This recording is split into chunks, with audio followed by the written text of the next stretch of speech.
It's Monday, and even though we had the Pro Bowl, of course, we still have to tap in with my guy, Matt Ryan. Matt, appreciate you for the time, and let's put a bow right here on the Pro Bowl real quick. The 4 times you were selected, of course, it was still an actual game. Now it looks completely different. We've got tug of war, we've got bowling, we've got mini games and everything. If you were out there, what would be the one event that you would like to take part in? I was talking with Tully, the producer, beforehand. I think it's dodgeball. I really do. I think, you go out there, you get to fire a couple of balls at people's faces that you played against throughout the year that you might, you might have had, a bit of an issue with during the season. Dodgeball would be fun, but the flag football, I mean, that's like the quarterback's dream. No pass rush, just standing out there, slinging it all over the place. It was fun to watch. So then, Matt, if you're thinking of someone you want to be out there with dodgeball, no, opportunity. No, just give me a name. It's all love. It's all love. No shame. But who's the name? You put me on the spot here. Back from the day, I would go. No. Come on. I'm thinking of somebody in division, somebody that would have had to have gotten me quite a bit. Maybe Luke Kuechly. Okay. He would drive me nuts on the other side. He's another Boston College guy. That could have been one of the Matt drills or something in the old school days at BC. Okay. Shout out Luke out there. I hear that, and I'm with that. If you're watching Luke, there's no shade or anything. It's all, all in good fun. Yeah, all in good fun. We are still big fans. Of course, we're a big fan of what's coming up this Sunday with Super Bowl. I'm wondering, how do you deal with the extra demands of the week? Because you're getting there so much earlier, you've had a week off, and now you still have more time. I think you've got to account for it, right? As you're going into the week, understanding, you've gotten a lot of work done the week before, right? The bulk of the prep and kind of grinding on the game plan and getting as much work done in that week prior while you're in your normal setup. I think that's really important. You have to account for the time, the media time that takes place during that week. And, the organizations do a great job of setting that up for you. But you got to compartmentalize it. And then honestly, try and get back into whatever normal routine is, your normal routine is for the week, right? Of when do I watch film? When do I study the game plan? Maybe it's a night I go get dinner with my wife or something like that. I think trying to make it as normal as possible is the key. And it's not the easiest thing to do, but I think you've got to enjoy it too, right? You've got to enjoy the experience, compartmentalize some of the extracurricular, and then when it's time to dive into the work, you focus in on what you need to do. Yeah, big part of that extracurricular is tonight with opening night coming up this evening. And when you think back to you having that opportunity, is it a fun experience, or do you look at it like, okay, I'm just here so I don't get fined type of vibe? No. I enjoyed it. Listen, you're out there with all of your teammates. You're in a setting where you're getting asked some football questions, some absolutely ridiculous questions.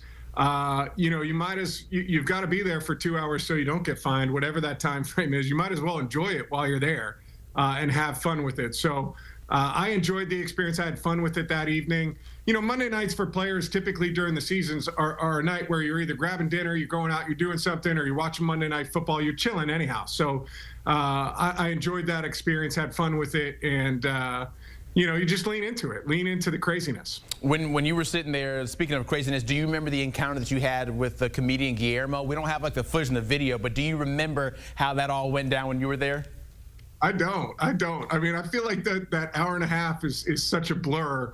You just get peppered with so many questions. I don't remember it. You describe it for me. What happened there? Okay, so you're sitting there, you're being peppered with questions, and then in comes Guillermo. He's like, hey, Matt, can you sign my football? Will you sign my football? I don't know if he actually did sign the football or not. I think you blew him off, and then you just kind of went about your day like that, and that was how the encounter went for you. But if you don't remember, that's okay. It wasn't that memorable, and that's fine. That's fine. We still can push on. Yeah, Clearly, I must have blown him off because I don't remember it. So sorry about that.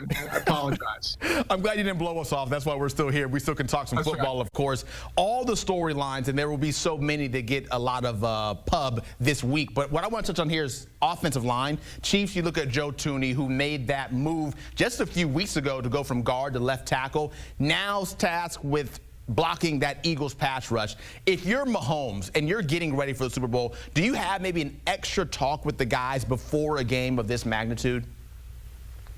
I don't think they need it. You know, like I think guys are such professionals. And you talk about Tooney, the switch that the Chiefs made, kind of taking him from guard, putting him at left tackle. I think it was the thing that kind of, was the chess move that Andy Reid made that solidified what they're doing up front. And I think they have played better with him moving to left tackle. So I don't think you need to have an extra talk with them. I mean, these guys know what they're getting into, right? And know what they're going up against. I think Patrick has incredible belief in those guys up front. They play extremely hard for him. And so I don't think there's, like, in my opinion, I don't think there's anything extra that you need to go out there and do this week. I think you get into kind of whatever your normal operations are with quarterback and offensive line meetings. You give them whatever reminders you have. But as far as, knowing what they're going against, these guys know, man, they're ready to roll. So I'm ready to roll and see who your pick is to win the Super Bowl. Who are you rolling with? Listen, I made a mistake, last week. I took the Bills, and I thought they were going to win. But I learned my lesson, and I'm taking the Chiefs. I just think they're the best closing football team, maybe in the history of the league, right? They just know how to get it done at the end of games. I just see them finding another way to kind of position themselves throughout the game, get the ball in their hands, mid to late fourth quarter, and find a way to put a drive together and go down and win, and then get a stop on the defensive side of the ball. So I think the Chiefs end up winning. Yeah, looking forward to seeing how this all plays out. With just one final game on Sunday. Matt Ryan, always a pleasure. Maybe go look at the Guillermo clip if you're interested. But thank you, as always. And, of course, the Super Bowl week will be covered here on HQ. We have crew with boots on the ground starting on February 5th. They're making their way out there to New Orleans. Keep it locked in right here. We will have you covered every step of the way to get you ready for the Super Bowl. When you need your sports news all the time, we've got breaking news to bring to you. CBS Sports HQ gives you a snapshot of all the sports that matter to you. Big news coming out of the NFL. A lot of movement in the rankings this week. With highlights. What a finish at the final round of play. And in-depth analysis. Can they three-peat? Tony Romo joins the conversation. What can you say about this game? When you need your sports in a snap, we're bringing you that breaking news right here on HQ. Find it on CBS Sports HQ. Streaming free anywhere you are.